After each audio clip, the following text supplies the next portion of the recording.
Center.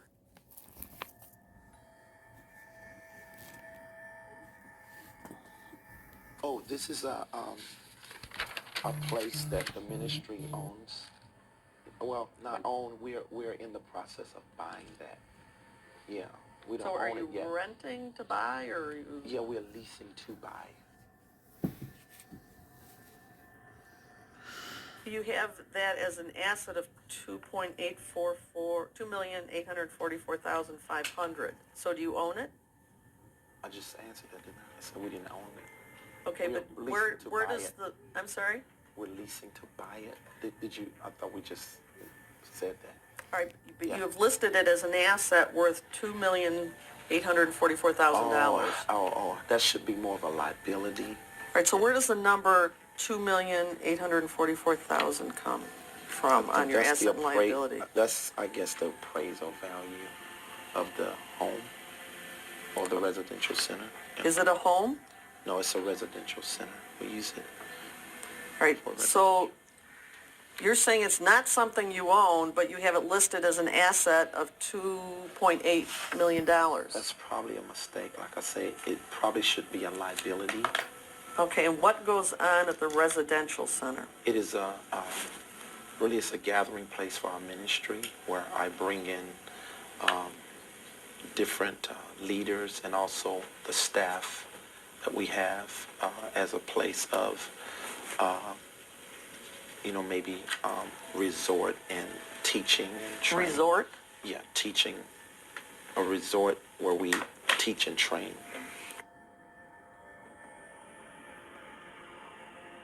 On November 29th, 2013, JMMI paid over $6,000 to Louis Vuitton.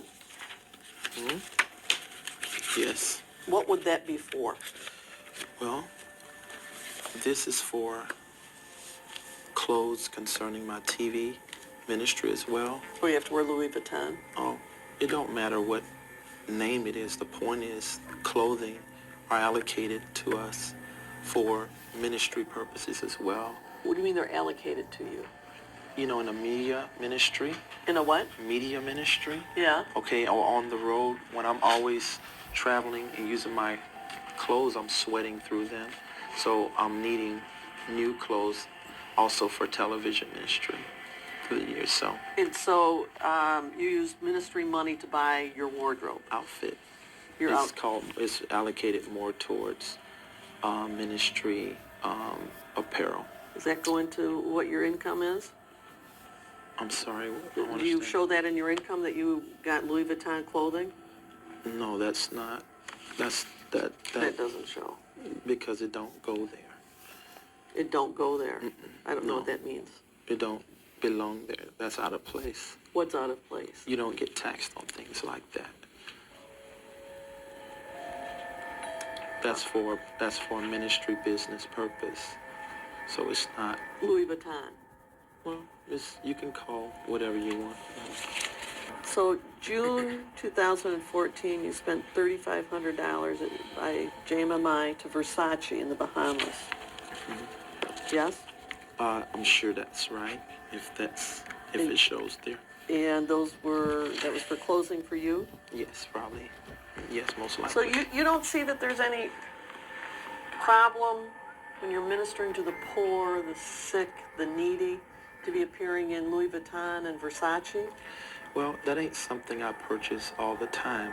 No, it looks like you did several times in... I mean, I'm a very frugal person when it comes to this. I go to the right places to get a lot of suits. And if I get some from those places, you don't see that. I don't see Macy's. No, you don't see that. Yeah, because Macy's don't have the kind of suits that I wear. But what I'm saying is, this Louis Vuitton things, you don't see that in our charges all the time. 2013 and 14, JMMI spent over $30,000 in your clothes. Does that sound about right?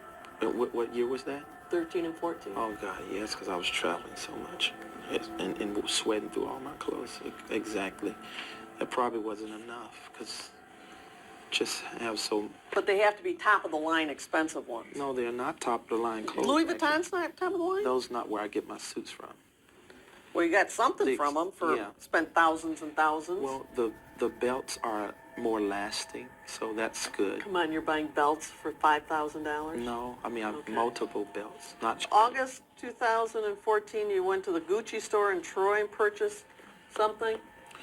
Yeah, What like would I that say, be? it probably was a belt or maybe shoes. I don't Belt know. or shoes? But I don't usually buy my suits from these very expensive places. I just get the things that I invest in will last longer, like such as belts. So you got to go Or to shoes. Gucci or places like that.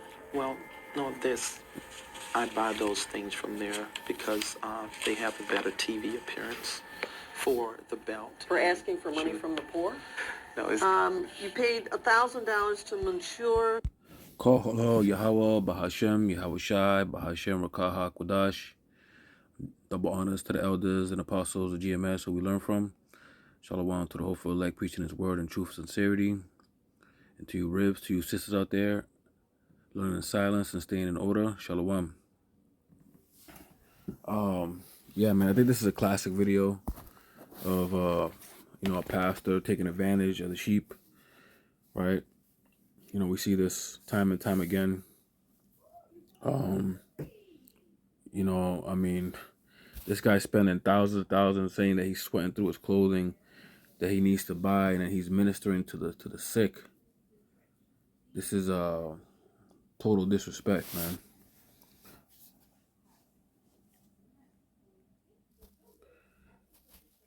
You know, it reminds me of this other one I'm gonna show you real quick. You need help feeding your babies, God bless your darling heart, then you ought to be helped. But I'm going to tell you something, you need to be tithing off that help. That's your increase. You need to be tithing that. Well, dear Lord, Brother Copeland, I'm in poverty now. I know it. I'm telling you how to get out. That's the gospel. I don't care if you ain't got but 2 nickels. Give him the first one. Oh, yeah. For he has anointed me. He just said if the poor man,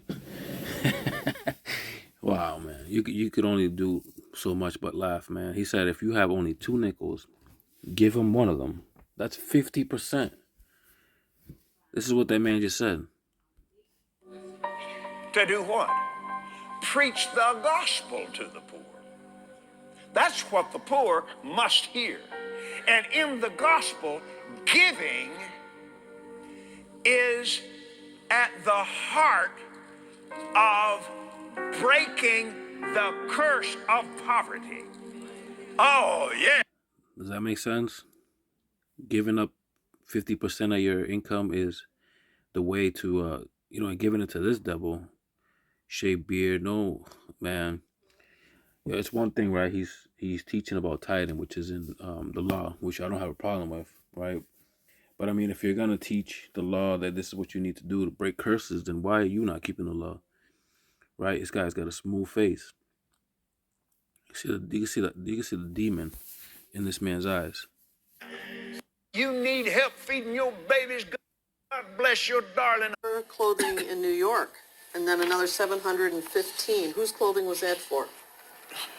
where's that now? I don't understand. August 1st, October 28th, total of over $1,700 to Monsieur Clothing in New York.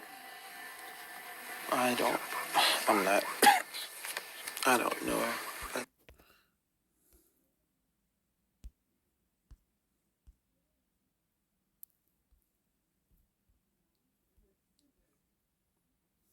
This is Matthew chapter 7, verse 15. Beware of false prophets, which come to you in sheep's clothing, but inwardly they are ravaging wolves. Right? So you could tell, man, the love of mammon. These guys, have to live in these big mansions, and they only teach to gain.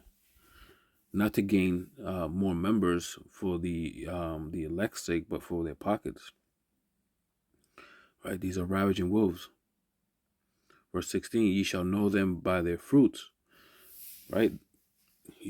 Coming in expensive suits and gold teeth and always trying to get in your pockets, always trying to find a way to subvert you into giving them more money. That's how I found out this truth, man. I was in that situation myself where I had to question things like the Lord put the spirit on me like this something's not right here. Because while they're doing this, they're breaking all kinds of laws, right? It says, "Ye shall know them by their fruits. Do men gather grapes of thorns or figs of thistles? Even so, every good tree bringeth forth good fruit, but a corrupt tree bringeth forth evil fruit." Right? This is an evil thing, man, to tell the congregation to give you 50% while you're out there on vacation, splurging, most likely not even taking care of the members in the church. You know, some of those people need money, need bills paid. You're not even giving back, most likely. This is an evil thing. And it kind of and it angers me because I was I was I was at a church like that for like, I would say like 4 or 5 months, and this man was you know, in the middle of the church. He was asking everybody who makes the 20K a year, raise your hand. Who makes 40K a year, raise your hand. And he was doing that until he got to like the highest numbers. And then he was telling people like, hey, you should be giving this percent, this percent. But then when the church was over, they was having, you know, a pepperoni pizza party. And the man's church was in the hood, and he was what looked like an Edomite, and his wife was a Judite. And you know, what I noticed was that this church was in the hood, and there was like water leaks in the ceiling, so they had a bucket.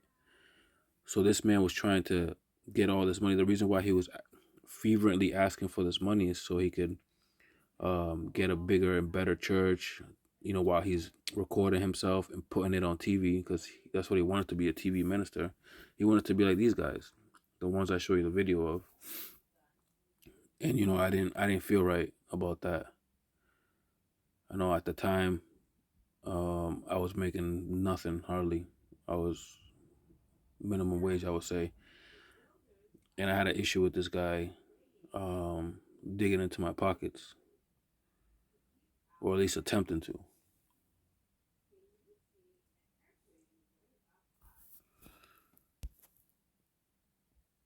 This is Proverbs chapter 22, verse 28. And it reads, it's like not 28, Proverbs 22 and 2. The rich and poor meet together. The Lord is the maker of them all.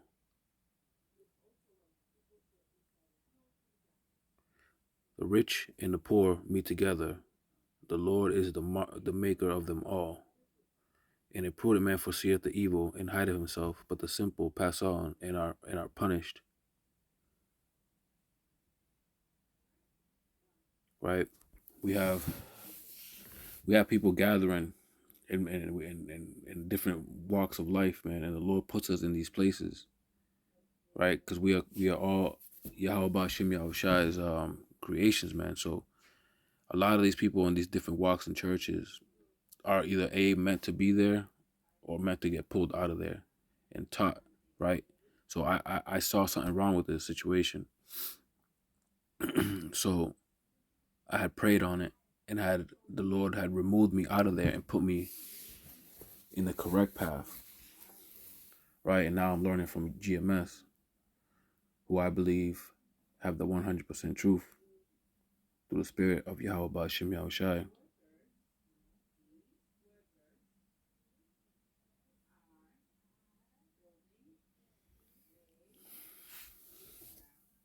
You testified at your last deposition that JMMI owns 3 vehicles, a BMW, a Mercedes, and a Bentley.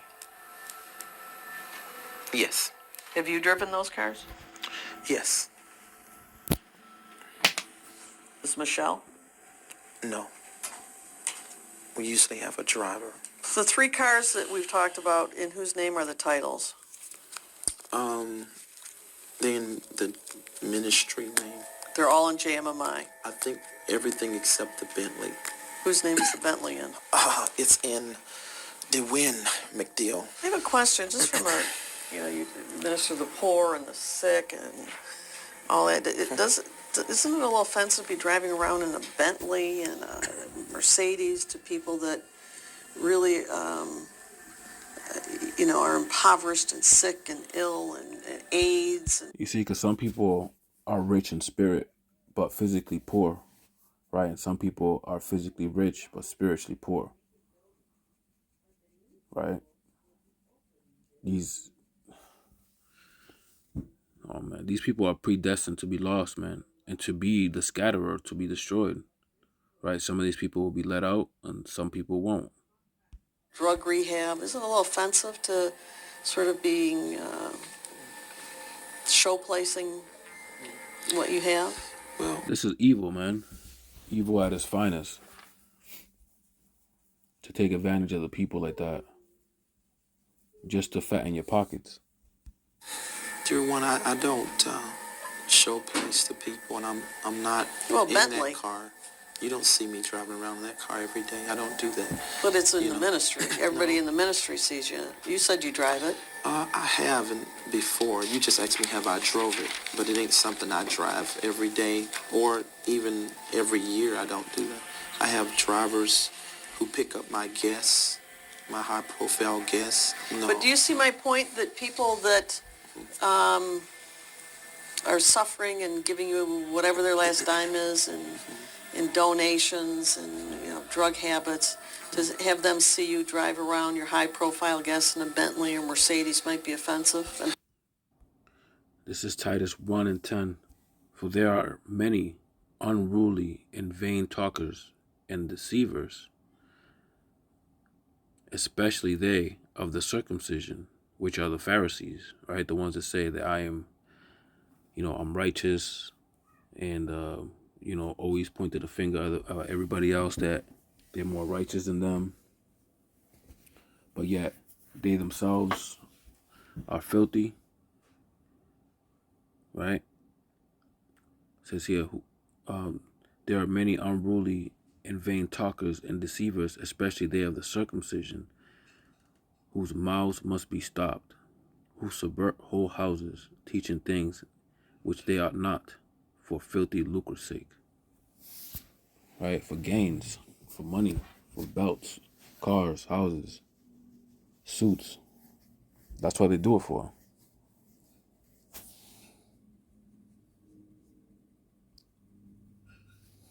Right? And a lot of us have family members who still stuck in these situations. But the Lord's going to put an end to all that, because Christianity's dying. And call Allah Yahweh Ba'ashim Yahushua for that. Right? I'm not going to go too deep into this, man. Probably going to leave that there, man. I want to give all honor and glory to Yahweh Ba'ashim Yahushua Ba'ashim Rakah HaKodash. Double honors to the elders and apostles GMS, who we learn from. Shalom to the whole elect, preaching His word in truth and sincerity. To you ribs, to you sisters out there, learning in silence and staying in order. Shalom.